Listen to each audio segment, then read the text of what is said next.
तत्वा को पान का दर्जा दिया, मैं उस पर बहस नहीं कर रहा हूँ अभी।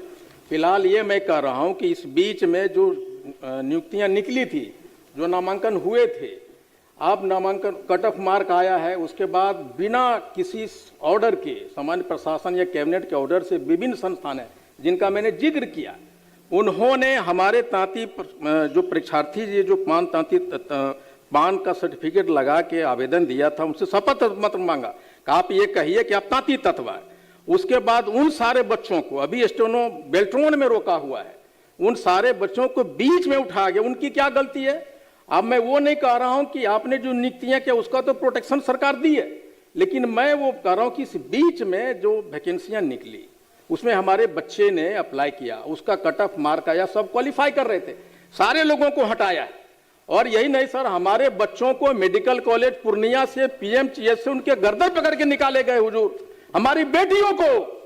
और ये नहीं, लाखों बच्चे जो क्वालिफाई किया है रेलवे में जबलपुर में निकाल दिया।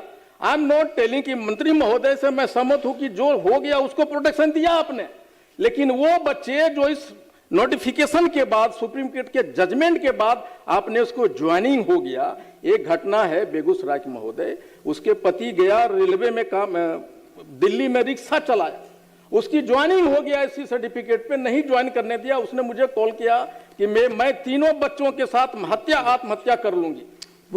मेरा क्वेश्चन ये है कि आखिर सरकार इस प्रक्रिया के बीच में, जो सुप्रीम कोर्ट का आदेश है कि प्रक्रिया के बीच में आप नियम को नहीं बदल सकते, तो ये जो जितने नियुक्ति संस्थान है, कांस्टेबल है, एएनएम है, टीआरई 3 है, ये सारे लोगों ने आखिर तांती तत्वा जो पान के सर्टिफिकेट पे अप्लाई किए थे उसको आप कैसे रोक सकते हैं, कैसे ज्वाइनिंग नहीं दे सकते हैं? बेल्ट्रोन में 60-65 लड़का अभी भी रुका हुआ, अभी इलेक्ट्रिक डिपार्टमेंट में आया कि आपको निकाल दिया जाएगा, ना आप सेसी है ना तत्वा है, कुछ भी नहीं है।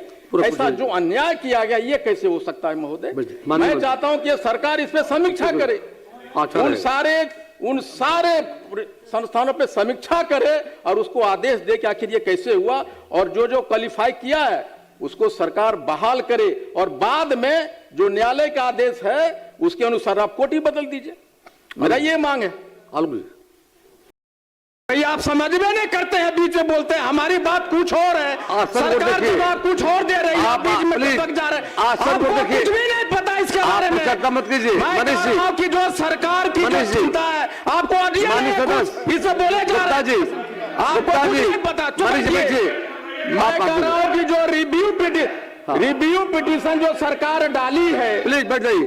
रिव्यू पिटीशन जो सरकार डाली है, मेरे ध्यानाकर्षण से उसमें कोई संबंध नहीं है। वो जो मैं जानता हूं कि सरकार चिंतित है। माननीय मुख्यमंत्री जी ने 1969 में सदन में आवाज उठाया तांती तत्व आकर्षण देने के लिए। हमारी माननीय मंत्री जी से व्यक्तिगत बात हुई, हमारी सरकार के मंशा पे बाउट मैं नहीं कर रहा हूं। मैं कह रहा हूं कि नियुक्तियों के बीच में, नामांकन के बीच में हमारे जो बच्चे विभिन्न भर्ती संस्थाओं में अप्लाई किए थे, उसको जो आपने बीच में निकाला है, ज्वाइनिंग होने के बाद, ज्वाइनिंग लेटर निकलने के बाद आपने ज्वाइनिंग नहीं दिया, डॉक्यूमेंट वेरिफिकेशन के समय आपने उसको निकाला है। मैं उसकी बात करता हूं कि सरकार उस पर समीक्षा करे।